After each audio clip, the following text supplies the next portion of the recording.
गुरुर्ब्रह्मा गुरुर्विष्णू गुरुर्देवो महेश्वरः गुरुः साक्षात् परब्रह्म तस्मै श्री गुरवे नमः। ब्रह्मानन्दं परमसुखदं केवलं ज्ञानमूर्तिम् द्वन्द्वातीतं गगनसदृशं तत्त्वमस्यादिलक्ष्यम् एकं नित्यं विमलमचलं सर्वधी साक्षिभूतं भावातीतं त्रिगुणरहितं सद्गुरुं तं नमामि। अज्ञानतिमिरान्धस्य ज्ञानाञ्जलशलाकया चक्षुरन्मीलितं येन तस्मै श्रीगुरवे नमः। अनंतकोटी ब्रह्मांड नायक राजाधिराज योगीराज पूर्ण परब्रह्म भगवान श्री स्वामी समर्थ महाराज दत्तावतारी अवधूत श्री स्वामी समर्थ महाराज या दिंडोरी प्रणीत मार्गाचे संस्थापक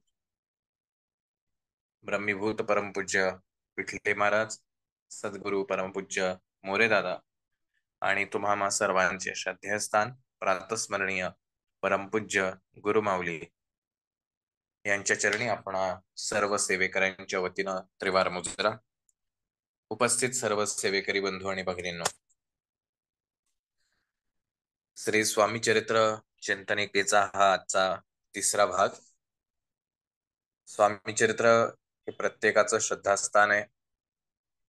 आपण अतिशय आवडीनं श्री स्वामी चरित्र सारामृत याची अनेक पारायण आजवर केली असतील आणि भविष्यातही करत राहू।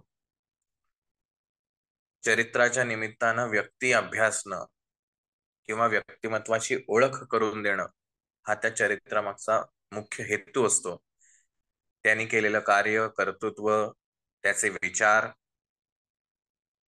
या गोष्टी चरित्राच्या माध्यमातून समाजासमोर आणण्यासाठी संत सत्पुरुष अथवा महान व्यक्तींची चरित्र लिहिली जातात, जी येणाऱ्या पुढील अनेक पिढ्यांसाठी मार्गदर्शन करतात।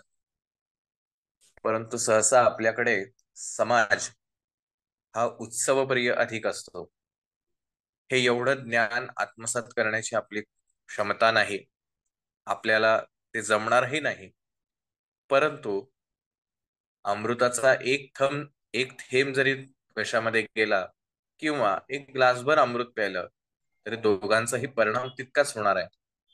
म्हणून आपल्याला ग्लासभर घेता येत नाहीये, अधिकचंही घेता येत नाही। आपण हा एक थेंब आपल्याला मिळेल का या दृष्टिकोनातून स्वामी चरित्र चिंतनिका घेण्याचा प्रयत्न करत आहोत। अनेकदा आपण स्वामींची सेवेकरी म्हणतो, स्वामींची सेवा ही अनेक वर्षानुवर्ष करतो, पण बऱ्याच गोष्टी ज्या आपण ह्या स्वामी चरित्रामध्ये वाचतो याबद्दल ना आपल्याला कधी प्रश्न पडत किंवा ते जाणून घेण्याची इच्छा होत। कारण ग्रंथकर्ता विष्णू बळवंत थोरात यांनीच असं लिहिलेलं आहे की महाराजांचं चरित्र लिहायचं म्हणलं तर तो अथांग समुद्र होईल, आणि तेवढं शब्द विस्ताराच्या भयास्तव त्यांनी लिहिलेलं नाही। आणि म्हणून ते 21 अध्यायांच्या छोट्याशा स्वरूपामध्ये त्यांनी मांडण्याचा तो प्रयत्न केला। म्हणजे अर्थातच एका शब्दाच्या मागे, एका वाक्याच्या मागे किंवा एका कथानकाच्या मागे काहीतरी पार्श्वभूमी नक्कीच असेल। पण आजवर बऱ्याचदा आपल्या सर्वांकडूनच असा कधीच विचार होत नाही की हे नेमकं काय असेल, काय घडलं असेल आणि त्याचा संदर्भ इथं घेतलेला असेल। आणि तो थोडासा आपण जाणून घेण्याचा प्रयत्न ह्या चिंतनिकेच्या माध्यमातून करत आहोत। कदाचित असंही वाटेल, काय गरज एवढा अभ्यास करण्याची किंवा काय गरज आहे हे जाणून घेण्याची। आपण चरित्र वाचतोय, आपल्याला अनुभव येत आहेत, आपले प्रश्नही सुटतायत, त्यामुळे ह्या सगळ्या गोष्टींची गरज नाही असंही वाटणं स्वाभाविक आहे। आणि त्यात काही गैर आहे अशातलाही भाग नाही. शेवटी शरीरावरती जर जखम असेल तर ती जखम बरी होईपर्यंत बाकी कुठल्याही ज्ञानाच्या गोष्टी अजिबात आवडत नाहीत. जखम बरी झाल्यानंतर मग माणूस विचार करू शकतो. त्यामुळे दुःख, समस्या यांनी वेढलेल्या व्यक्तीला ज्ञानाच्या 4 गोष्टी सांगण्यात त्याला अजिबात रस नाही. पण तरीही आज रस नसेल, पण ज्यावेळेला ती जखम बरी झालेली असेल, त्यावेळेला कदाचित त्याच्या कानावर हे शब्द पडले, तर त्याला दिशा मिळू शकेल. हा एक प्रयत्न. तर आपण जे अभ्यासतोय ते विष्णू बळवंत थोरात यांनी लिहिलेलं स्वामी चरित्र सारामृत. स्वामी चरित्र हे विष्णू बळवंत थोरातांनी जे लिहिलंय ते महाराज गेल्यानंतर साधारणतः 20 वर्षानंतर तेच चरित्र लिहिलेलं आहे. आता साधारण आपल्याही व्यावहारिक जीवनामध्ये आपण जर पाहिलं तर एखादी घटना घडून गेल्यानंतर काही महिने, वर्ष ती आपल्याला लक्षात राहते. त्याच्यानंतर ती पुन्हा आठवायची म्हणली तर काही संदर्भ त्यातले सुटून जातात. थोडं थोडं लक्षात राहतं. त्यातनं जर एक पिढी उलटून गेली असेल तर आजीकडनं मुलाकडे किंवा मुलीकडे, त्याच्याकडनं पुन्हा नातवाकडे येईपर्यंत अनेक संदर्भ सुटलेले असतात आणि बऱ्याच वेळेला असंही होतं की नवीनच एक गोष्ट तयार होते. तर असंच 20 वर्षानंतर ज्याला स्वामी चरित्र लिहिलं गेलं असेल, अर्थात महाराज सदेह नाहीत आणि ज्यांच्याकडनं ह्या सगळ्या गोष्टी मग स्वामींचा सेवेकरी आहे, काय झालं ते तुला आठवतंय का काही? मग तो काहीतरी 20 वर्षापूर्वी, अरे 20 वर्षापूर्वी महाराज गेले होते. त्याच्या अगोदर पुन्हा 22 वर्ष. तर 30-40 वर्षांपूर्वी काय घडलं, त्याच्या मागचे संदर्भ काय आहेत, हे धागेदोरे त्याचे सुटू शकतात. त्यामुळे अगदी शब्दशः प्रत्येक गोष्टीवरती विश्वास ठेवणं हे थोडंसं चॅलेंजिंग, आणि म्हणून संदर्भ पाहावे लागतात की जेणेकरून त्या गोष्टीचं उकल होणं गरजेचं आहे. त्यामुळे हे विष्णू बळवंत थोरातांनी लिहिलेलं एकमेव चरित्र अजिबात नाही स्वामींचं. स्वामी महाराज स्वतः हयात असताना त्यांच्याच आशीर्वादाने म्हणा, प्रेरणेने म्हणा, स्वामींचं संस्कृत भाषेमध्ये चरित्र लिहिण्यात आलं. आणि हे चरित्र लिहिणारे दशग्रंथी ब्राह्मण, वेदशास्त्र संपन्न माधवाचार्य रामचंद्र मैसलगीकर यांनी संस्कृतमध्ये 4 अध्यायांचं स्वामी चरित्र लिहून काढलं, जे स्वामींच्या हयातीमध्ये लिहिण्यात आलं.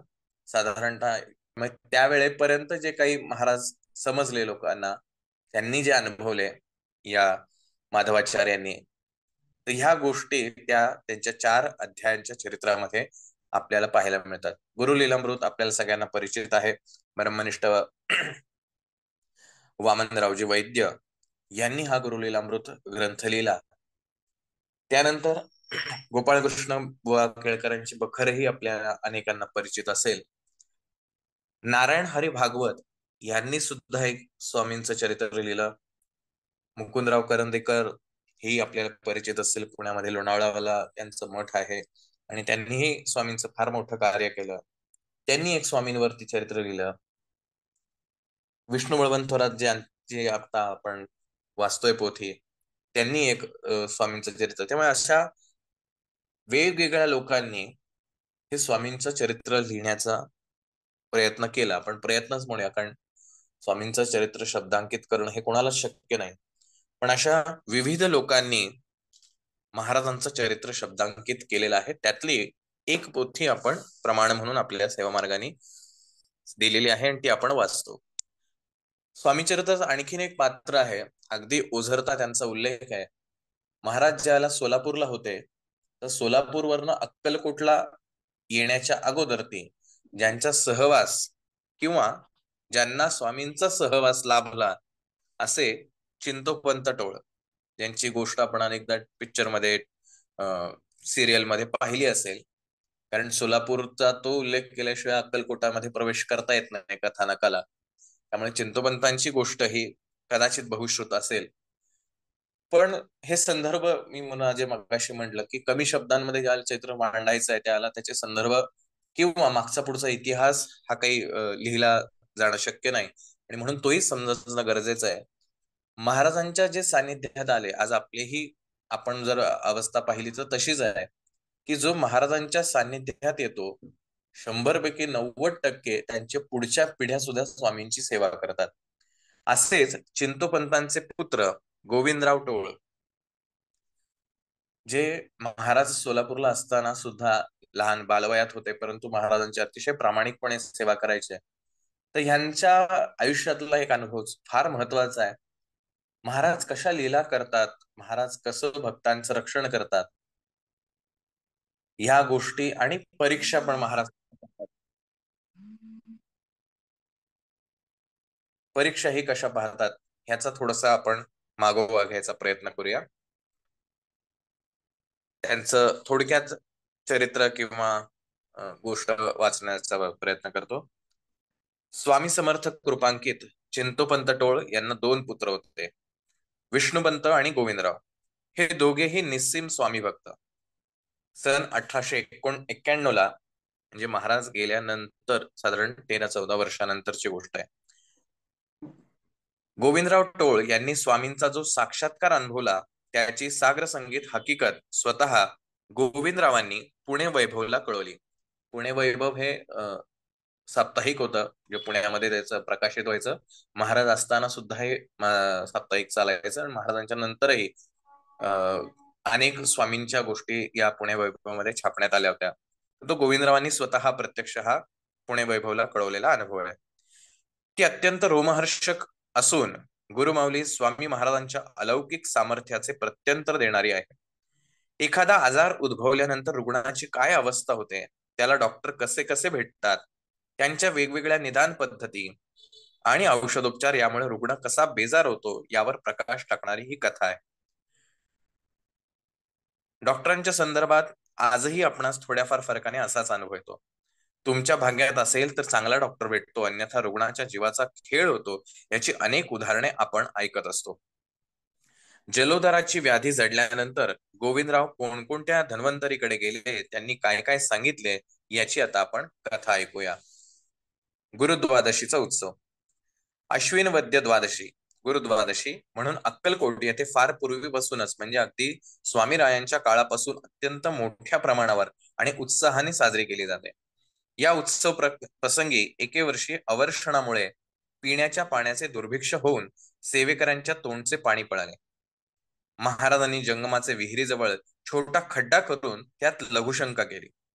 कोरड्या पडलेल्या आडात योग सामर्थ्याच्या बळावर पाणी उत्पन्न केले आणि त्या वर्षीचा गुरुद्वादशीचा उत्सव उत्साहात पार पडला. ही कथा आहे इसवी सन 1876 ला पडलेल्या दुष्काळाचं वर्णन करणारी.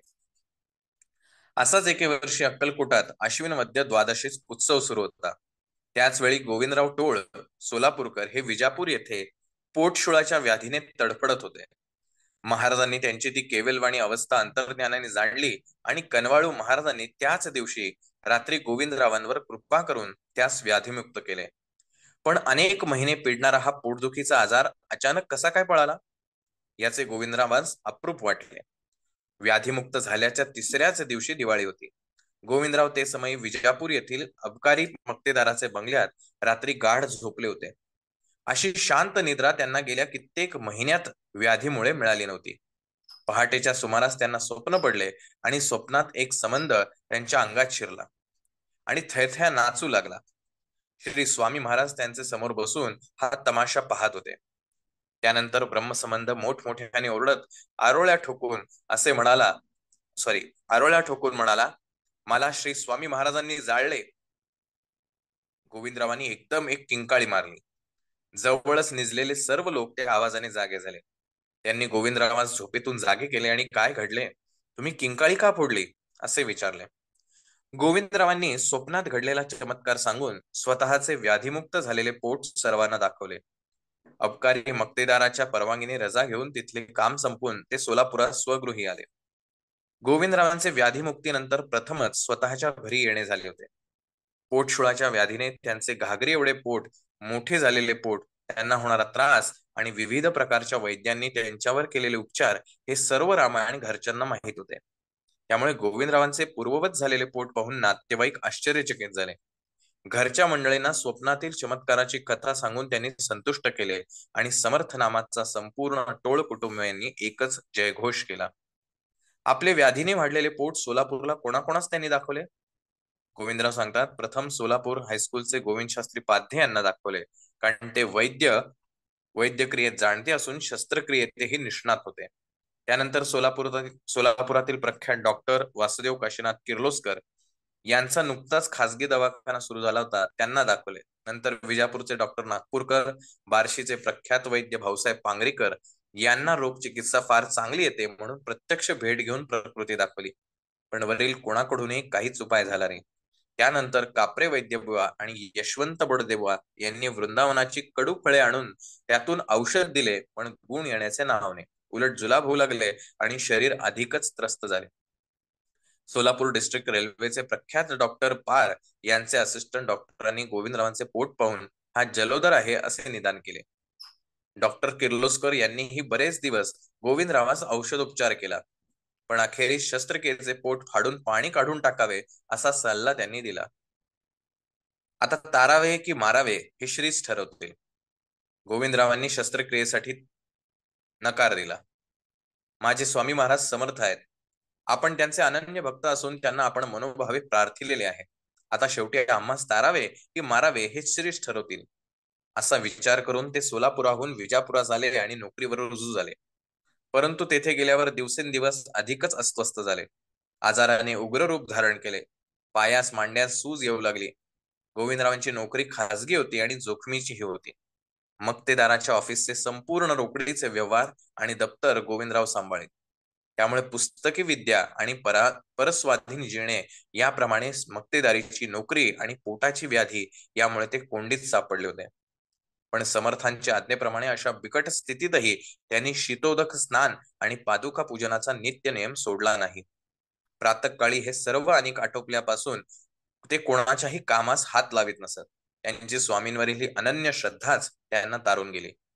त्यांच्या व्याधीचा कळस झाला. प्रारब्ध भोग संपले आणि वैद्यराज धन्वंतरी स्वामीरायांनी त्यांच्यावर पूर्ण कृपा करून त्यांस नवा जन्म दिला.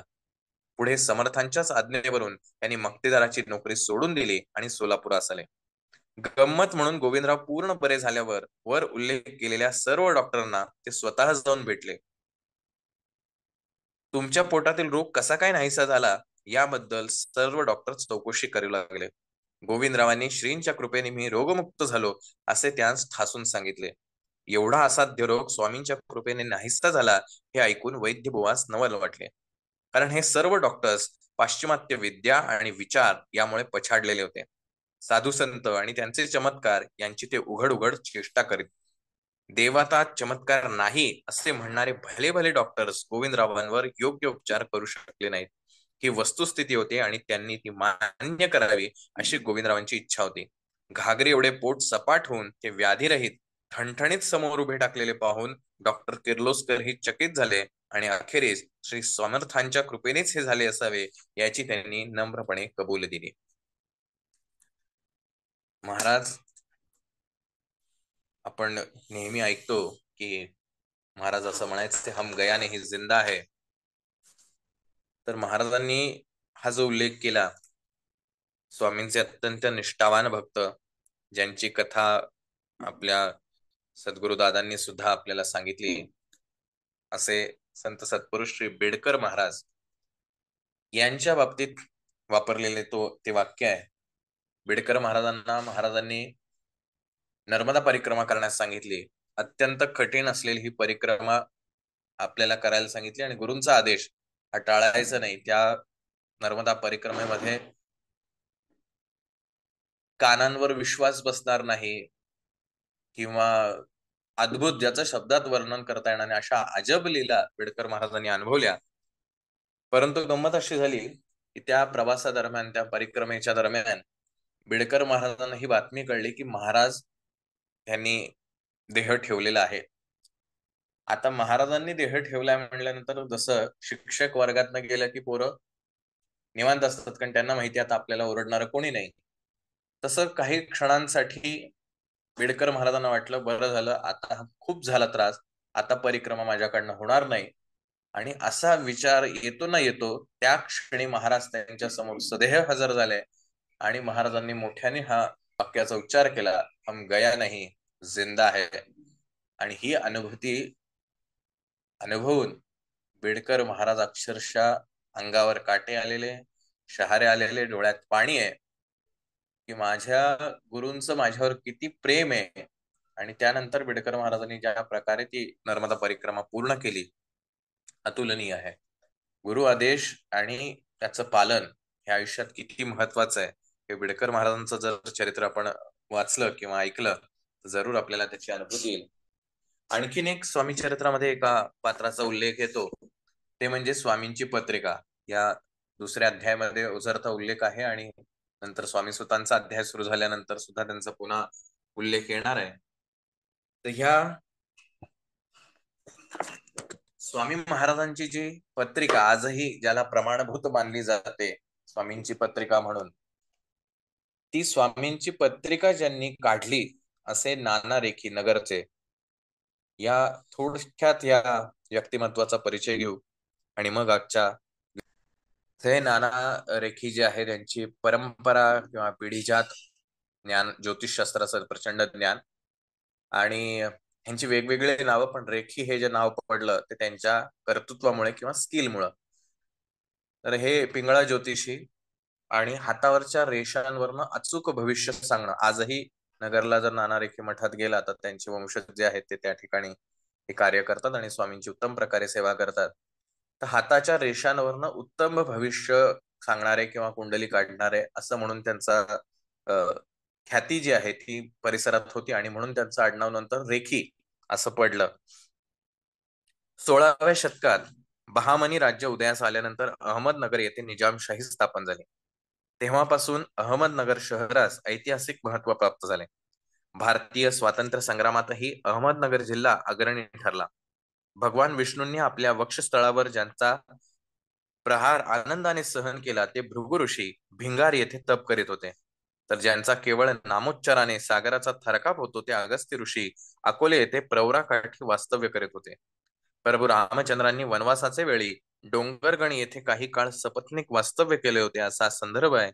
महाभारत काळी जरासंधाच्या वधासाठी जी शस्त्रे वापरण्यात आली त्या दधीची ऋषींच्या अस्थींचा वापर करण्यात आला. त्या दधीची ऋषींनी श्रीगोंदे तालुक्यातील दैवदे ठण येथे तप केले आहे. बघा, बऱ्याचशा गोष्टी ज्या आहेत त्या आपल्याला माहित नाही. नाथ संप्रदाय श्री मच्छिंद्रनाथ यांनी सावरगाव येथे, गोरक्षनाथांनी गोरज डोंगरावर तर कानिफनाथांनी मढी येथे वास्तव्य केले होते. संत ज्ञानेश्वरांचे अर्थात निवास आपल्याला सगळ्यांना माहिती आहे. तुकाराम महाराजांचे गुरु श्री महमद बाबा हेही श्रीगोंदा यामध्ये राहत होते. असा साधारणतः नगरचा आध्यात्मिक, ऐतिहासिक सर्वच बाजून इतिहास आहे. याच नगर जिल्ह्यात आधुनिक काळात होऊन गेलेले थोर शक्ती उपासक पिंगळा ज्योतिषी नाना रेखी, अर्थात त्यांचं नाव जोशी आणि पूर्वी काही होतं पण रेखी नाव कसं पडलं ते मला सांगितलं. आपल्या उण्यापुऱ्या 84 वर्षांच्या आयुष्यात असंख्य जीवांचे कल्याण करून 1911 साली सच्चिदानंद स्वामी या नावे संन्यास ग्रहण करून त्यांनी नगर येथील गुजर गल्लीत समाधी घेतली. त्यांनी आपल्या राहत्या घरी श्री स्वामी समर्थांनी दिलेल्या चर्मपादुका आणि लक्ष्मी नारायण मूर्तींची विधिवत प्राणप्रतिष्ठा करून 1872 साली मठ उभा केला. तोच रेखी मठ म्हणून प्रसिद्ध असून आज त्यांची चौथी पिढी या परंपरागत वारसा प्राणपणाने आणि निष्ठेने जपत आहे. रेखी घराण्याची पार्श्वभूमी हे रेखी घराणे मूळचे बीड जिल्ह्यातले जाम गावचे. माहूरगडची रेणुका ही घराण्याची कुलस्वामिनी. मूळ उपनाव पाठक. रेखाशास्त्राचे, हस्तरेषांचे अभ्यासक, जाणकार, ज्योतिषी म्हणून पुढे रेखी या नावाने ओळखले जाऊ लागले. नाना रेखींचे आजोबा लक्ष्मेंद्र पाठक, आदिलशहाने पाठक, भणगे, कुकडे अशा काही ब्राह्मण कुटुंबांना भिक्षुकीसाठी नगर येथे आणले आणि पुढे ही कुटुंबे नगर येथेच स्थायिक झाली, ती कायमचीच. नगरच्याच भुईकोट किल्ल्याचे भूमिपूजन लक्ष्मेंद्र पाठक रेखी यांच्या हस्ते झाल्याची इतिहासात नोंद आहे. बादशाने संतुष्ट होऊन लक्ष्मींद्र पाठक यांना हवेली व 18 गावांची भिक्षुकीची सनद दिली होती आणि ज्योतिषशास्त्री असा ताम्रपटही दिला. याच लक्ष्मींद्र पाठक यांच्या वंशातील श्री नाना रेखी यांचं ज्योतिषशास्त्रातलं ज्ञान, शास्त्रांचं ज्ञान हे अत्यंत अलौकिक असं होतं. यांचे जीवनचरित्र खरोखरच अलौकिक आहे. ज्योतिषशास्त्राचे सखोल ज्ञान, वाचा सिद्धी, श्री स्वामी समर्थांचा कृपानुग्रह, त्यातून घडलेला प्रचंड लोकसंग्रह आणि स्वामींच्या आज्ञेनुसार नगर येथे निर्माण झालेले गुरुस्थान हे सर्वच सरस आहे. शास्त्रज्ञान आणि सद्गुरु कृपा संपन्न गृहस्थाश्रमी सत्पुरुष आपल्या दिव्य निष्ठाबलाने गुरुसेवा व्रताचे आचरण करून कीर्तिवान कसं ठरतो याचे उत्तम उदाहरण म्हणजे नाना रेखी होत. नानाजी बापूजी जोशी अर्थात भिंगारकर, मुळे तथा सदानंद स्वामीकुमार असा स्वतःचा नामोल्लेख यांनी 1890 साली स्वामी शिष्य हरिभाऊ मुंबईकर अर्थात स्वामी सुतांचे सर्व अभंग एकत्रित करून स्वतःच्या हस्ताक्षरात हस्तलिखित तयार केले आणि त्यावर केला. आता अत्यंत महत्वाचं की महाराजांची कुंडली मांडण्यामागचा त्यांचा इतिहास, पूर्व इतिहास. अहमदनगर शहरातील गुजर गल्लीत शनीचे देवळाजवळ वास्तव्यास असलेल्या श्री नाना रेखेंचे भाग्य थोर होते. म्हणूनच साक्षात परमात्मा स्वरूप स्वामी समर्थांची कुंडली मांडण्याचे पुण्य त्यांच्या पदरी पडले. कुंडलीची पसंती म्हणून श्री महाराजांनी त्यांचे हातावर टाळे देऊन किंचित निळसर रंगाचे वर्णाचे गोजिरे असे विष्णुपद उमटवले. गोष्ट अशी झाली, नाना रेखी हे स्वामीसुतांच्या संपर्कातले. स्वामीसुतांनी नाना रेखींना अक्कलकोटास आणलं, महाराजांचं दर्शन घडवलं आणि नाना रेखी हे माहिती हे अर्थात महाराजांना होती, महाराजांचं ज्ञानी होते. आणि जसंही नाना रेखी दर्शनास आले, त्यांनी दर्शन घेतलं, त्या क्षणी महाराजांनी स्वतःचा हात पुढे केला आणि त्यांना म्हणले, माझी कुंडली मांड. आता एखाद्या विषयातल्या अभ्यासकाला असं कोणीतरी ऑफर केल्यानंतर किती आनंद होत असेल याची आपण कल्पना करू शकतो. आणि त्याप्रमाणे नाना रेखेंनी ती कुंडली त्यांच्या अभ्यासानुसार काढली. तर महाराजांनी ती कुंडली घेतली आणि वरती झाडावर ठेवून दिली. तर हा नाना रेखेंना फारसा काही महाराजांचा परिचय नव्हता, पण एक थोडस मनातनं वाईट वाटलं की आपण एवढ्या मेहनतीनं किंवा प्रेमानं त्यांच्या आदेशानेच आपण ही कुंडली काढली आणि महाराजांनी काय अशी वरती ठेवली. थोडा वेळ झाला, महाराजांनी ती कुंडली काढायला लावली आणि त्या कुंडलीवरती गंध, अक्षता, फूल ठेवलं. थोडक्यात अप्रूव्ह केली की तुम्ही जी कुंडली काढलेली आहे ती योग्य आहे. पण त्यापुढे गंमत अशी झाली, महाराज नाना रेखींना असं म्हणले, अब मैं तुमको क्या दूं, हम तो फकीर निकले. असं म्हणून महाराजांनी नाना रेखींचा हात, उजवा हात जो आहे तो हातात घेतला आणि त्या हातावर त्यांचा उजवा हात टाळी देण्याच्या सदृश्य असा थोडासा ठेवला आणि तो हात काढल्यानंतर नाना रेखींच्या हातावरती विष्णुपद उमटलं होतं, जे नाना रेखींच्या हयात त्यांच्या हातावरती होतं. हा कृपाशीर्वाद महाराजांनी नाना रेखींना दिला. त्यामुळे ही सगळी जी स्वामी चरित्रातली पात्र आहेत, जरी ओझरती आपल्याला येत असतील, एक एक वाक्याच्या निमित्ताने येत असेल, पण त्यांनी केलेलं कर्तृत्व, त्यांचं सामर्थ्य, त्यांच्या पिढ्यांमधलं सेवा सेवाभाव किंवा कर्तृत्व हेही तितकंच महान आहे. हे या निमित्ताने हा सांगण्याचा एक प्रयत्न आहे. आजच्या स्वामी चरित्राच्या चिंतनिकेकडे येऊया. अध्याय क्रमांक 2. कामना धरोनी जे भजते, होय त्यांची मनोरथपूर्ती, तैसेची निष्काम भक्तांप्रती कैवल्य प्राप्ती होत असे. पहिलं वाक्य फार गोड वाटतं की जो कोणी इच्छा धरून स्वामींची सेवा करेल, त्यांना भजेल, त्या प्रत्येकाची इच्छा महाराज पूर्ण करतात. गंमत अशी होते की हे वाक्य आपण अर्धवट समजून घेतो किंवा त्याचे आपल्या सोयीनुसार अर्थ लावतो आणि मग अनेक वेळेला आपल्या आयुष्यात दुःखाचे प्रसंग येतात. उदाहरण की मी स्वामींची सेवा करतोय आणि स्वामी प्रत्येकाच्या इच्छा पूर्ण करतात, हे आपण अनेकदा ऐकत असतो, पाहत असतो, अनुभवत असतो, स्वतःही व्यक्तिशः अनुभवलेलं असतं. आणि त्यामुळे आपली प्रत्येक इच्छा महाराजांनी पूर्ण करावी असा एक आपला आग्रह असतो. आणि ज्या वेळेला ही इच्छा पूर्ण होत नाही, त्यावेळेला आपल्याला दुःख होतं की काय स्वामी, तुम्ही माझं इच्छाच पूर्ण करत नाही. माझ्या मुलाला एवढे मार्क हवे होते, मिळाले नाही. इथे ऍडमिशन हवी होती, मिळाली नाही. मला हे असं हवं होतं, मिळालं नाही. किंवा मला हे असं नको होतं, मला ते मिळालं, वगैरे वगैरे. कामना धरोनी जे भजते, होय त्यांची मनोरथ पूर्ती. मी एखादा संकल्प करतो, 108 स्वामी चरित्राची पारायण करतो, 108 आरत्यांना उपस्थित राहतो, गुरुचरित्राची पारायण करतो, भागवताची पारायण करतो, माझ्या झोळीत काहीच पडत नाही, मी दुःखी होतो. महाराज तुम्ही म्हणले सर्वांच्या तुम्ही इच्छा, प्रत्येकाच्या इच्छा पूर्ण करता, जो जे वांछेल तो ते लाभो प्राणी जात. या पसायदानातल्या उक्तीप्रमाणे महाराज तुम्ही प्रत्येकाला सगळं काही देता. माझ्या आजूबाजूला बघा कित्येक लोकांचे तुम्ही प्रश्न सोडवले, मी मात्र तुमची एवढी पारायण केली, आरत्या केल्या, सगळं काही केलं, जप जाप सगळं केलं, महाराज तुम्ही माझं काम का करत नाहीत? दोन गोष्टी असू शकतात. तुम्ही अस्तित्वातच नाही, तुमचं माझ्यावर लक्षच नाही, किंवा मी फार तर काहीतरी पापी असेल, असा एक विचार करून या दोन पैकी एक कुठला तरी विचार आपल्या डोक्यात बसतो. मग जर पहिला विचार असेल तर आपण सेवा सोडून देतो. दुसरा विचार असेल तर कायम नकारात्मक राहतो, की आपले भोगच आहेत, भोगायचे आहेत, आपण करत राहूया सेवा, या जन्मात नाही पुढच्या जन्मात कुठेतरी त्याचं फळ मिळेल, अशा वृत्तीनं आपण जगत राहतो. आणि ह्या दोन्ही गोष्टी आपलं आत्ताचं असलेलं आयुष्य सुद्धा खराब करून टाकतात आणि पुढचंही आयुष्य खराब करतात. मग हे वाक्य काय सांगतं? कामना धरुनी जे भजती होय त्यांची मनोरथपूर्ती. की जो जी एखादी इच्छा धरेल आणि महाराजांची सेवा करेल, त्याची ती इच्छा पूर्ण होते. पण गंमत अशी आहे, आपण जे आहोत माणूस, आपल्याला एक मर्यादा आहे. आपले डोळे काही फुटांच्या अंतरापुढे पाहू शकत नाहीत. आपले कान काही डेसिबलचा पुढचा आवाज ऐकू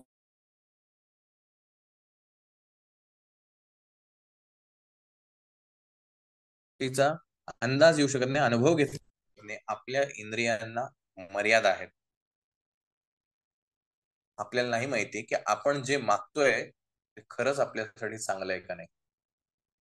आज मला गोड खावंसं वाटतंय, खूप आनंद वाटतोय, तरुण वयामध्ये अनेक गोष्टी कराव्याशा वाटतात, पण त्याचे परिणाम किंबहुना दुष्परिणाम हे येणाऱ्या काही काळानंतर कळायला लागतात.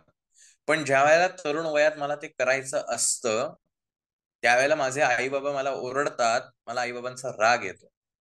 आणि मला हे करायचंय, तुम्ही करून देत नाहीत, पण आई बाबांना माहिती असतं ह्याचे दुष्परिणाम काय होणार आहेत. कारण त्यांच्याकडे तो अनुभव असतो, ती दृष्टी असते, जी अनुभवातून आलेली आहे, जी पुस्तकात येऊ शकत नाही. त्यामुळे त्या वयातल्या मुलांना आई वडिलांचा रागच येतो. तसंच आहे आपलं. आपण महाराजांच्याकडे इच्छा करतो आणि अनेकदा असंही होतं, अनेकांच्या आयुष्यात होतं, किंबहुना प्रत्येकाच्याच आयुष्यात होतं. कारण आपल्याला मागायचीच सवय असते. मागितल्याशिवाय आपल्याला समाधान होत नाही आणि आपण सारखं मागत राहतो. पण आपण जे मागतोय ते आपल्या हिताचं आहे का आपलं अहित करून जाणार आहे, ही दृष्टी मात्र आपल्याकडे नसते. ती दृष्टी आपल्या महाराजांकडे असते आणि मग महाराज आपलं काम करत नाहीत.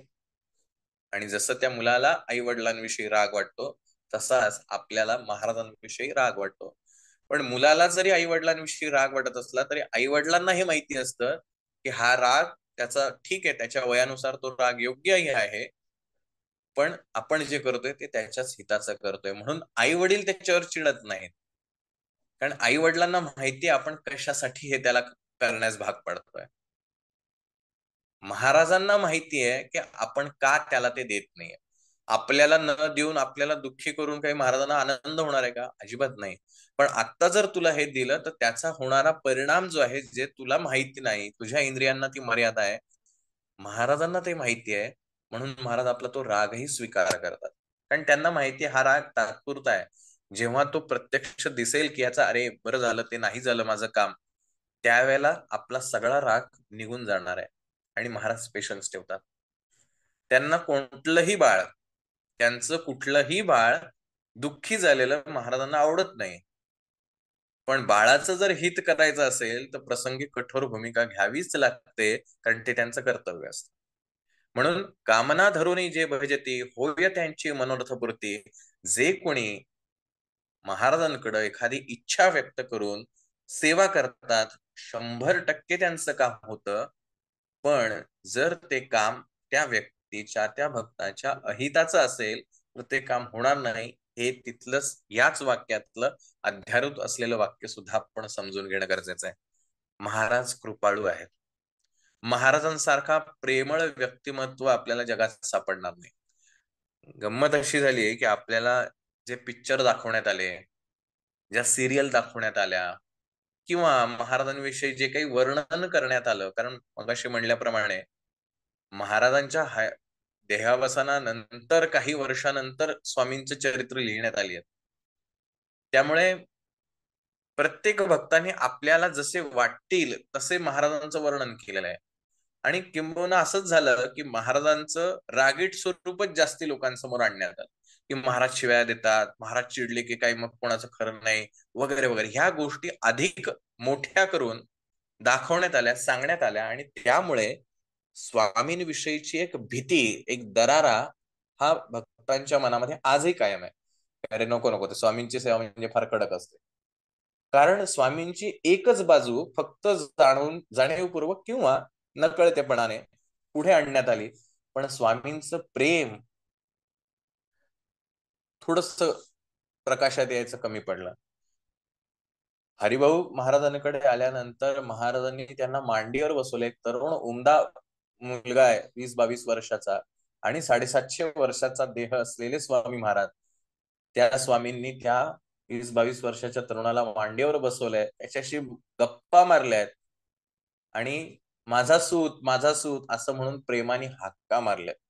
हे स्वामींचं प्रेम हे कुठंतरी झाकोळलं गेलं असं मला व्यक्तिशः वाटतं. त्यामुळे स्वामी हे अत्यंत कृपाळू आहेत, म्हणून ते प्रत्येकाची इच्छा पूर्ण करतात. फक्त ती त्याच्या चांगल्याची असली पाहिजे. जर त्याच्या अहिताची असेल तर प्रसंगी भक्तांचा रोषही ओढवून घेतात, पण त्याचं अहित होऊन देत नाही. हे स्वामींचं प्रेम आहे. तैसेच निष्काम भक्तांप्रते कैवल्य प्राप्ती होत असे. पण जे काहीच मागत नाहीत, अत्यंत प्रेमाने आदराने महाराजांची सेवा करतात, त्यांना कशाचीही आवश्यकता नाही किंवा अपेक्षा नाही, अशांना काय मिळतं? कैवल्य प्राप्ती होत असे. कैवल्य म्हणजे मुक्ती, मोक्ष, स्वातंत्र्य, काय म्हणाल ते, या सगळ्या भौगोलिक प्रापंचिक जगतामधून असलेली सुटका. स्वाभाविक आहे ना. जो मुलगा सारखा आईबाबांकडे काही ना काहीतरी मागत असतो, त्याचेही हट्ट आई वडील पुरवतातच की. पण दुसरा त्याचा भाऊ किंवा बहीण असते, ती अगदी साधी असते, तिला आपण समजूतदार म्हणतो. ती काहीच मागत नाही, तिला माहिती असतं काय परिस्थितीची जाणीव असते, किंवा तिचा स्वभाव तो नसतो, पण तिला न मागता सगळं मिळत असतं. कारण आई बाबांना माहितीये ही काय आहे किंवा हा काय आहे. आणि आई बाबा त्याही व्यक्तीला, त्या मुलाला मुलीला देतात, त्यांच्यापर्यंत जेवढं देतात, आणि त्याच्यात तिला आनंद असतो. सो काहीच न मागता सुद्धा जे मिळतं ते कैवल्य आहे. ते स्वातंत्र्य महाराज देतात, ती मुक्ती महाराज देतात. त्यामुळे प्रत्येक भक्त हा त्याच्या त्याच्या अवस्थेनुसार गोष्ट मागत असतो आणि महाराज ती देतात. आपल्याला कसं राहायचं हा व्यक्तिशः आपला प्रश्न आहे आणि आपली चॉईस आहे. आपण प्रपंचात राहतो, प्रपंचात समस्या आहे, त्यामुळे आपण प्रपंचातल्या समस्यांपासून मुक्तता महाराजांकडे मागतो. महाराज ते पुरवतात.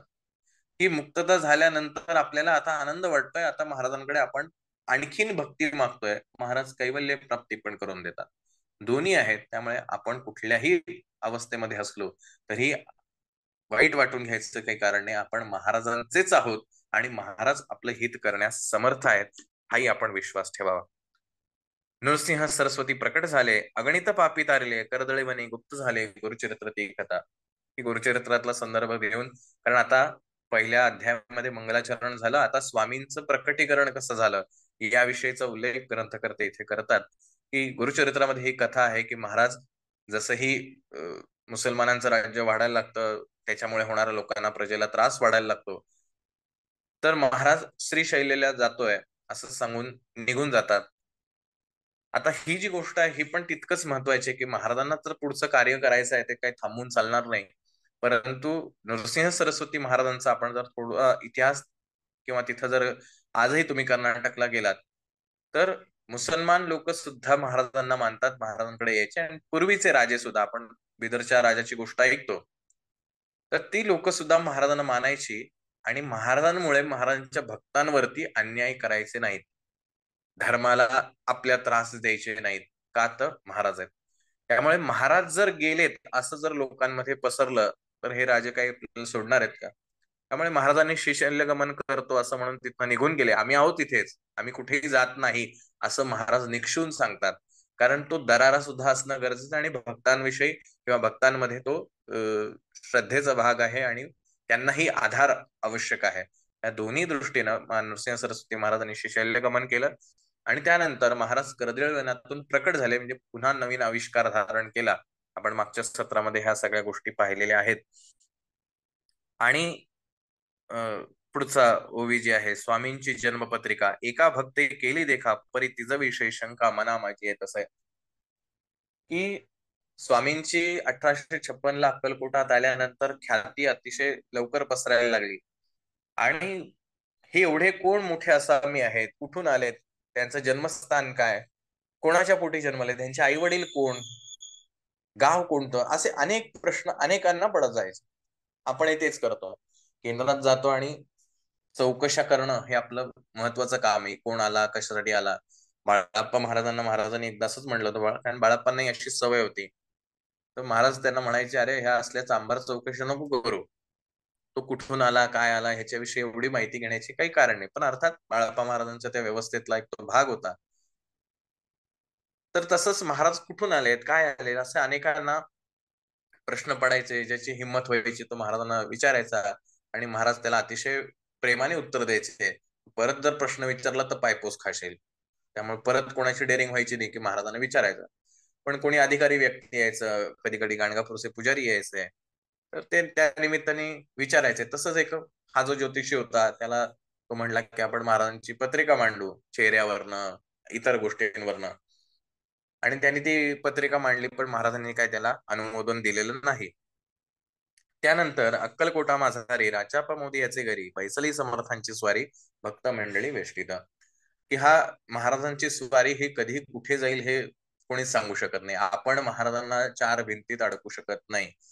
चिंतोपंतांच्या वेळेचं महाराजांचं वाक्य, हम किसी के ताबेदार नाहीये. आम्हाला कोणी बंधनात अडकू शकत नाही, आम्ही आमच्या मनाचे राजे आहोत. त्यामुळे महाराज कधी कुठे निघतील तडक हे कोणी सांगू शकत नाही. फक्त महाराज निघाले की त्यांच्या मागणं जायचं. तसंच महाराज त्या राचापा मोदी हा जो महाराजांचा भक्त होता त्याच्या घरी होते. आणि कलकत्त्याचा एक साहेब, म्हणजे कलकत्त्यावरून येणारा इंग्रज जो बॅरिस्टर होता, तो आणि त्याच्यासोबत एक पारसी व्यक्ती होता. हे दोघं काही कामानिमित्त मुंबईला आले होते. आणि महाराजांची ख्याती बऱ्यापैकी पसरली होती त्यांच्याविषयी अनेक ठिकाणावरून. कारण महाराजांचं 750 वर्षाचं कार्य आहे. एक नाही, दोन नाही, 750 वर्षांचं कार्य आहे. त्यामुळे विविध ठिकाणी महाराजांनी ज्या लीला दाखवल्यात, अनेक शिष्य परंपरा त्यांनी घडवली आहे. त्यामुळे महाराजांचं संपूर्ण भारतभर कार्य होतं. आणि महाराज अक्कलकोटला आल्यानंतर प्रसिद्ध व्हायला लागले. तोपर्यंत स्वामी समर्थ हे त्यांना नाव नव्हतंच. त्यामुळे सोलापूरला असताना म्हणा, मंगळवेढ्याला असताना म्हणा, त्याच्या अगोदर ज्या ज्या ठिकाणी होते तिथं महाराजांना नावच नव्हतं. प्रत्येक जण आपापल्या पद्धतीने त्यांना नाव आणि हाक मारायचा. तर महाराजांची ख्याती ऐकून हा जो इंग्रज आहे, जो बॅरिस्टर आहे, आणि त्याच्यासोबत तो पारशी, आणि त्यांनी ठरवून अक्कलकोटला आले आणि महाराजांचं दर्शन घेतलं. आणि जसे इतरांना प्रश्न पडायचे, कारण शेवटी एवढा मोठा अवलिया आहे, एवढे मोठे चमत्कार करतोय आणि बऱ्याच गोष्टी महाराजांच्या बद्दल असल्यामुळे त्याला खूप काही प्रश्न महाराजांना विचारायचे. आध्यात्मिक आहेत, इतर चौकशा ज्या आला आपण म्हणतो त्या, असे बरेच प्रश्न होते. पण जसंही त्यांनी महाराजांकडे पाहिलं, आणि इंग्रज साहेब आहे, बॅरिस्टर आहे, रिस्पेक्ट, कारण त्यावेळेचा काळ तसा होता. महाराजांनी खुर्च्या आणायला सांगितल्या, खुर्च्यांवर बसवलं. आणि मग ह्या कलकत्त्याच्या बॅरिस्टरने काय विचारायचं आता महाराजांकडे, महाराजांच्याकडे पाहिल्यानंतर त्या तेजाने त्यांचे डोळे व्यापून गेले, बुद्धी खुंटली, की हे अद्भुत आहे काहीतरी असं म्हणून. आता जे काही बोलायचं होतं ते अक्षरशः जीभ जड पडली. आणि फक्त महाराजांना एवढंच विचारलंय, महाराज आपण कुठले. संपला प्रश्न. कारण बोलवतच नव्हतं, काय बोलावं, कारण ते रूप पाहून थक्क झाला होता तो इंग्रज. कारण इंग्रज आणि युरोपियन लोक आजही कशी आहेत आपल्याला माहिती आहे, ते अधिक बुद्धिवादी लोक आहेत. त्यामुळे बुद्धिवादी लोकांना ह्या गोष्टी सहसा पटत नाहीत. पण ते प्रत्यक्ष पाहिल्यानंतर, कारण आतापर्यंत फक्त ख्याती ऐकली, आता प्रत्यक्ष ते रूप जे आहे ते पाहिलेलं आहे. ते रूप पाहून ते पूर्ण बुद्धी खुंटून गेली त्याची. आणि महाराजांना एवढंच विचारलं, महाराज तुम्ही कुठले. आणि मग महाराजांनी त्यांचा स्वतःचा इतिहास सांगायला सुरुवात केली की मी कर्दळी वनातून निघालो, मग कलकत्ता शहर आणि वेगवेगळ्या गोष्टी हिंडत आलो. एक संदर्भ या निमित्ताने द्यावासा वाटतो की आपण गुरुचरित्रामध्ये एक गोष्ट ऐकतो की दोन ब्राह्मण जे आहेत ते स्वतःच्या ज्ञानाचा अहंकार करतात, त्रिविक्रम भारतींशी वाद घालतात. ते जयपत्र त्यांना हवं असतं, महाराजांकडे येतात, महाराज समजून सांगतात पण ऐकत नाही. सरते शेवटी महाराज त्यांना शाप देतात किंवा त्यांचं पुढील कर्म सांगतात की बाबा तू असा असा अपमान केल्यामुळे तुला पुढील जन्म जो आहे तो वाघाचा मिळेल. पण उशापही देतात की पुढील माझ्या अवतार कार्यामध्ये माझी भेट होईल तुमची आणि तुमचा उद्धार होईल. ही गुरुचरित्रातली गोष्ट. ते दोन ब्राह्मण त्यांना पुढील जन्म वाघाचा मिळतो आणि हे दोन वाघ बद्री केदार बद्रीनाथाच्या इथे असलेल्या गुहेमध्ये त्या देहामध्ये राहून ते करत असतात. महाराज ज्या वेळेला प्रकट झाले त्यावेळेला हिमालयातनं खाली येत असताना ह्या बद्री केदारच्या इथे येतात आणि ह्या दोन वाघांना मुक्ती देण्याचं जी घटना आहे ती त्यावेळेला घडलेली आहे. त्यामुळे मागील जन्म नृसिंह सरस्वती आणि स्वामी महाराज हे कनेक्शन आपल्याला समजावं यासाठी हा संदर्भ दिला. महाराजांनी प्रचंड कार्य केलंय. उत्तर भारतापासून वायव्य भारत असेल, खाली दक्षिण भारताकडे असेल, त्यामुळे हैदराबाद असेल, किंवा खाली तामिळनाडू असेल, या सगळ्या रामेश्वर पर्यंत महाराज पोहोचलेत आणि ही सगळी महाराजांनी पायपीट केलेली आहे. त्यामुळे कल्पना करू शकतो आपण की महाराजांचं कार्य किती अफाट असेल. आणि महाराजांनी तो सगळा उल्लेख जो आहे तो त्या बॅरिस्टर समोर केला की आम्ही कसे कसे आलो, कुठून आलो. कारण शेवटी समोरचा जसा आहे तसं त्याला उत्तर देणं हे क्रमप्राप्त आहे. जसं आपण असं म्हणूया की एखादा राजकारणी जो असतो तो कसा बोलण्यामध्ये चतुर असतो आणि कोणाकडनं कशी कामं करून घ्यायचे, तसं महाराजांचं आहे. कारण महाराजांना हा संपूर्ण कार्यभार सांभाळायचा आहे, देशाला सावरायचा आहे, समाजाला दिशा द्यायची आहे. त्यामुळे प्रत्येकाला हाताशी धरून त्याच्याकडनं कार्य करून घ्यायचं आहे. आणि मग ह्या बॅरिस्टर समोर जे आजपर्यंत अनेकांनी महाराजांना विचारलं होतं, महाराज तुम्ही कोण, कुठले, तुमचं नाव काय, महाराज त्यांच्यावर रागवायचे, चिडायचे किंवा तात्पुरतं काहीतरी जुजबी उत्तर देऊन सोडून द्यायचंय. या बॅरिस्टर समोर मात्र महाराजांनी सगळं कथन केलंय की आम्ही कसे आलो, कुठून आलो. मग रामेश्वरची कथा आपल्याला सगळ्यांना माहिती आहे. हा संपूर्ण इतिहास थोडक्यामध्ये महाराजांनी त्यांचं प्रवास वर्णन जे आहे ते यामध्ये आपल्याला सांगितलेलं आहे. आणि हे सगळं ऐकल्यानंतर 700-725 वर्षांचं कार्य आहे महाराजांचं. हे सगळं ऐकल्यानंतर बॅरिस्टर आणि ते पारसी दोघे खुश झाले आणि ते पुढे त्यांच्या पुन्हा कलकत्त्याला निघाले. 12 वर्षे मंगळवेढ्याप्रती राहिले स्वामी राजयती, परी त्या स्थळी प्रख्याती विशेष त्यांची न झाली. महाराज अक्कलकोटला यायच्या अगोदर सोलापूरला होते, सोलापूरला यायच्या अगोदर मंगळवेढ्याला 12 वर्ष राहिले. परंतु महाराज कधीच तिथे प्रसिद्ध झालेले नाहीत. आणि त्याही वेळेला महाराजांना काही स्वामी समर्थ हे नाव नव्हतंच तिथे. त्यामुळे तिथे महाराज दिगंबर अवस्थेत राहायचे. अंगावर कुठलंही वस्त्र नाही, काट्याकुट्यांवर झोपायचे, जंगलात जाऊन राहायचे. महिनोभर, आठवडाभर महाराज त्या जंगलामध्ये राहायचे. ना जेवण खाण्याची भ्रांत आहे, ना कशाचीच भ्रांत आहे. आज आपण नैवेद्यावरनं महाराजांच्या दरबारात भांडतो, तुझा नैवेद्य का माझा नैवेद्य, एक नैवेद्य का दोन नैवेद्य आलेत. महाराज कित्येक दिवस उपाशी सुद्धा राहिलेत, काट्याकुट्यांवर झोपलेत. आपल्या किती भव्य केंद्र बांधलं आणि किती छान इंटिरियर केलं, किती पैसा खर्च केलाय केंद्र बांधण्यासाठी. या सगळ्या गोष्टींची आवड आपल्याला आहे, महाराजांना नाही. त्यांच्या समोर हा रुबाब काही कामाचा नाही. पुढे विष्णुबुवांच्या अध्यायामध्ये आपल्याला कळणार आहे महाराजांच्या गोष्टी. महाराजांना ह्या कशाचीही आवश्यकता नाही. महाराजांना अंगावर वस्त्र सुद्धा त्यांना नेसण्याची आवश्यकता नाही, जे की मंगळवेढ्यामध्ये ते असे राहायचे. आणि म्हणून असं ते त्यांचं रूप आणि त्यांचं जे काही राहणीमान होतं, की दिवसभर जेवायचे नाही, आंघोळ नाही, कसेही राहायचं, जंगलामध्ये राहायचं. म्हणून पुढचं वाक्य आहे, कोणी काही आणून देती तेची महाराज भक्षती, शणैकर अहोनी मागुती, अरण्यात जाती उठवणे, वेडा बुवा तया प्रती, गावातील लोक म्हणती. मंगळवेढ्यामध्ये महाराजांना बुवा असंच नाव होतं. तो बुवा, तो वेडा, अशा पद्धतीने महाराजांना हाक मारले. 12 वर्ष महाराज मंगळवेढ्याला राहिले. पण 12 वर्षात निवडक सोडले तर फारसं लोकांना महाराजांशी कळलंच नाही की कोण आहेत. म्हणजे काय म्हणूया आपण, हे दुर्दैव म्हणूया किंवा महाराजांची लीला म्हणूया. पण 12 वर्ष परब्रह्माच्या सानिध्यात राहून सुद्धा परब्रह्म आहेत हे नाही कळू शकलं. जे आज अक्कलकोटचं वैभव आहे, महाराजांचं वैभव कदाचित मंगळवेढ्याला झालं, पण महाराजांची इच्छा नाही. पण ह्या 12 वर्षात महाराजांनी त्यांचे भक्त घडवले, कट्टर भक्त. त्यातला एक भक्त म्हणजे दिगंबर. अगदी महाराज त्यावेळेला वेगवेगळ्या ठिकाणी गावातल्या कुठेही जायचे ना, त्यांना कसला विधिनिषेध होता, सोयरसूतक नाही, काही कशाचं नाही, बंधन नाही.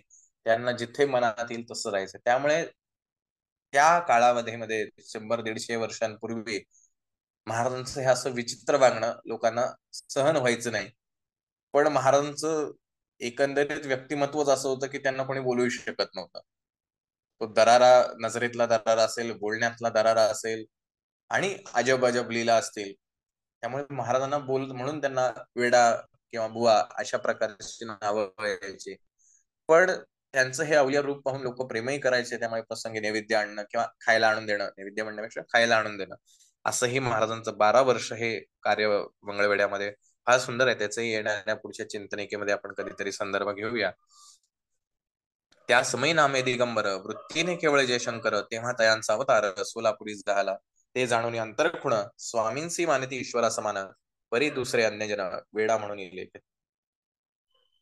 महाराजांना ओळखणं हे साध्या सुध्यांचं काम नाही. आपण केंद्रात जातो, महाराजांच्या फोटोला आकर्षित होतो, महाराजांच्या फोटोंशी एकरूप होतो, सगळं होतो. महाराज ओळखण्याची आपली इच्छाही नाही, आपण प्रयत्नही करत नाही. आणि त्या फोटोंच्या आहारी गेल्यामुळे आपण फोटोच्या संदर्भित ज्या काही गोष्टी आहेत त्यावरनं भांडत राहतो, की मला कसं महाराजांच्या जवळ उभं राहता येईल, मग दरबारात मीच कसं उभं राहायला पाहिजे, फुलं वाटायला मीच कसं असलं पाहिजे, प्रसाद मीच वाटणार, कारण मी त्या बाह्य गोष्टींशी जवळ गेलेलो आहे. मला महाराजच समजत नाहीयेत, हाच तर माझा मोठा प्रश्न आहे. माझे महाराज हे अनंत कोटी ब्रह्मांड नायक आहे असं मीच म्हणतो, पण तरी सुद्धा त्यांना एका जागेत अडकवण्याचा सुद्धा प्रयत्न मीच करतो, की ते त्या फक्त फोटो पुरतेच आहेत. आणि म्हणून त्या फोटोच्या जवळ जाण्यासाठी मात्र भांडणं सगळ्यांमध्ये होतात. कारण त्या फोटोच्या जवळ जायचं, महाराजांच्या नाही जवळ जायचं. जर महाराजांच्या जवळ जायचं असेल, महाराज त्या मंगळवेढ्यामध्ये आता आपण बघितलं कशा स्वरूपात राहिलेत.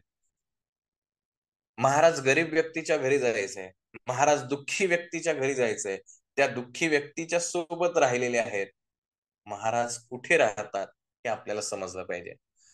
छान शौकीन. आणि महाराजांचं जर 700 वर्षांचं कार्य पाहिलं तर खरं म्हणलं तर महाराजांनी किती मठ उभारायला पाहिजे होते. हिमालयापासून खाली रामेश्वर पर्यंत जर महाराजांनी पायपीट केली असेल, अनेक सिद्ध पुरुष घडवले असतील, तर महाराजांचे प्रत्येक ठिकाणी मठ उभे राहून महाराज सगळ्यांचे मेन राहिले पाहिजे आणि त्यांच्या भक्तगणांची रीघ इतकी व्हायला पाहिजे की विचारता सोय नाही. पण महाराजांचं कार्यच असं आहे, बी लावायची, पाणी घालायचं, खत द्यायचं, झाड वाढवायचं, फळं लागायला लागली की पुढच्या गावाला निघून जायचं, पुन्हा तिथे जायचं, खड्डा खणायचा, बी लावायची, झाड वाढवायचं, फळं लागले की निघून जायचं. समाज घडवणं हे महाराजांचं कार्य आहे. महाराज एकाच ठिकाणी कधीच थांबले नाहीत. महाराजांचं 1149 ला आपण प्रकटीकरण झालं हे नेहमी सांगतो. 1856 ला महाराज अक्कलकोटला आलेत आणि 1878 ला महाराजांनी देह ठेवलाय. अक्कलकोटला महाराज फक्त 22 वर्ष राहिले. 1149 ते 1856 हा महाराजांचा कार्यकाळ. त्यांचं कार्य मात्र आपण लक्षातच घेत नाही. जर 22 वर्षाच्या कालावधीमध्ये महाराजांनी एवढ्या अजब लीला, एवढे भक्त, एवढे शिष्य घडवले असतील, तर विचार करा 700-750 वर्षांच्या कालावधीमध्ये महाराजांनी कित्येक लोकांना मार्गदर्शन केलं असेल, पण महाराज अडकले कुठेच नाही. आपण मात्र अडकण्यासाठी महाराजांकडे येतो. म्हणजे प्रपंचातल्या व्यथेनी आपण व्यधित झालेलो आहे, त्या त्रासाने वैतागलोय, त्यातनं शांतता मिळवण्यासाठी महाराजांकडे येतो, केंद्रात येतो, आरती करतो, सेवा करतो आणि हळूहळू केंद्रातच प्रपंच सुरू करायला लागतो, की हा माझा माणूस, तो माझा माणूस नाही, तो दुसऱ्याचा आहे, तो परका आहे, किंवा तो माझा शत्रू आहे, आणखीन काय काय, किंवा हा माझा जवळचा आहे. अरे प्रपंचात तुला त्रास झाला म्हणून तर इथं आलास ना, इथे येऊन परत प्रपंचच करतोय, परमार्थ कुठं साधतोय? तुला वाटतंय मी परमार्थ साधतोय, पण तू परमार्थ नाही, प्रपंच आणखीन वाढवतोय. आणि घरचा झालेला त्रास तो असह्य होतोय, कारण घरचे नातेवाईक आहेत, तिथं बोलता येत नाही. इथं कसं आपल्याला वेगळ्या पद्धतीने हँडल करा, इथे प्रपंचच, हा माझा मित्र, ही माझी मैत्रीण, हे माझं ते, केंद्रात झालेल्या ओळखीचं पर्यवसन आणखीन कशा कशामध्ये होतंय आपल्याला सगळ्यांना माहिती. आपण महाराजांकडे का आलोय याचा शोध आपण घ्यायला पाहिजे. महाराजांना ओळखणं याशिवाय दुसरं काहीच ध्येय असलं नाही पाहिजे. जसं या दिगंबरांचं आहे, की सगळे लोक ज्या व्यक्तीला वेडा म्हणतायत, बुवा म्हणतायत, कसं वागणं आहे त्याचं म्हणून हेटाळणी करतायत. त्यातलं परब्रह्माचं रूप ओळखणारे एकमेव होते. आपण तो एकमेव होण्याचा प्रयत्न करू शकतो का? की सगळे कसे वागतायत समाज सुधारण्याचं आपण काही एवढं महान होऊ शकत नाही, पण आपण किमान महाराजांसाठी या सगळ्या गोष्टी करू शकतो का? हेही तितकंच महत्वाचं आहे.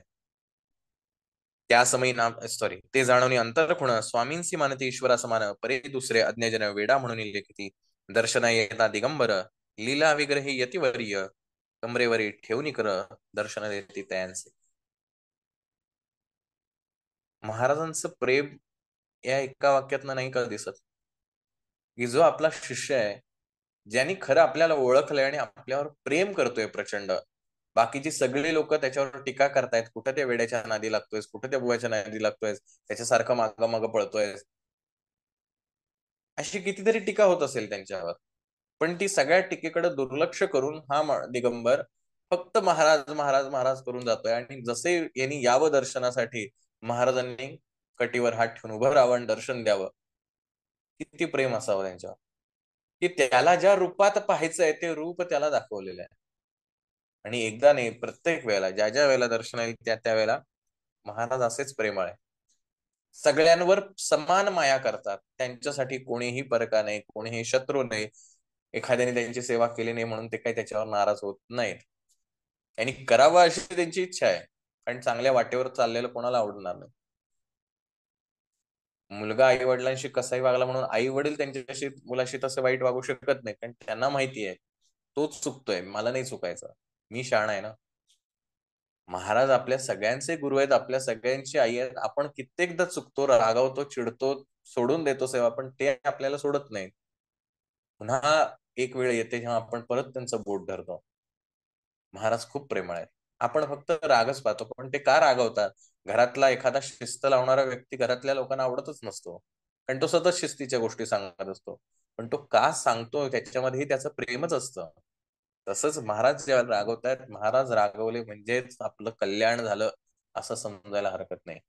आणि महाराजांनी रागवणं याच्यापेक्षा अजून भाग्य काय असू शकतं. अमृता समान पुढे कथा ऐकता पावन श्रोता वक्ता स्वामी समर्थ वदविता ज्याची सत्ता सर्वत्र. अहो हे स्वामी चरित्र भरला असे क्षीरसागर मुक्त करोनी श्रवणद्वार प्राशन करा श्रोते हो. आपले कान उघडे आहेत का, हा मोठा प्रश्न आहे.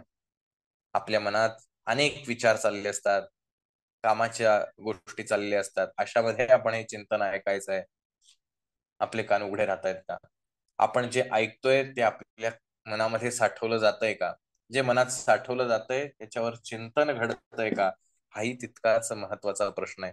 त्यामुळे मुक्त करोनी श्रवणद्वार, हे आपले कानाचे जे पडदे आहेत ते मुक्त करून आपल्याला हे अत्यंत तन्मयतेने हे स्वामींचे चरित्र ऐकायचंय, असं या ठिकाणी ग्रंथकर्ता म्हणतो. आणि आपल्यालाच विनंती करतो की तुम्हा नसावा येथे विठळ, सर्वदा सेवावे आखंठ, भव भयाचे अरिष्ट, येणे चुके विष्णू म्हणे. हा विष्णू बळवंत थोरात आपल्याला सांगू पाहतोय, तुम्ही स्वामींची सेवा करा, सर्व प्रश्नांमधून तुम्ही निश्चित सुटाल. स्वामी चरित्र सारामृत नाना प्राकृत कथा संमत आनंदे भक्त परिसोत द्वितीयोध्याय गोडा. प्रत्येक अध्यायाच्या शेवटी असलेली ही ओळ ही स्वामी चरित्राच्या अमृतासमान वर्णन करणाऱ्या गोष्टींचा आपल्याला माहिती देते. सो अशा अनेक गोष्टी महाराजांच्या बाबतीत घडल्या, घडत राहिल्या. प्रयत्न आपल्याला या चिंतनिकेतून हाच आहे, महाराजांचं एक चरित्र, त्यांचं व्यक्तिमत्व हे समजावं, महाराज समजावेत. आपण जी काही सेवा करतोय ती सेवा आणखीन मनोभावे आपल्याला करता येईल का, त्यासाठी आपल्याला काय प्रयत्न करता येईल हे जाणून घेण्याचा प्रयत्न आपण या निमित्ताने करत आहोत.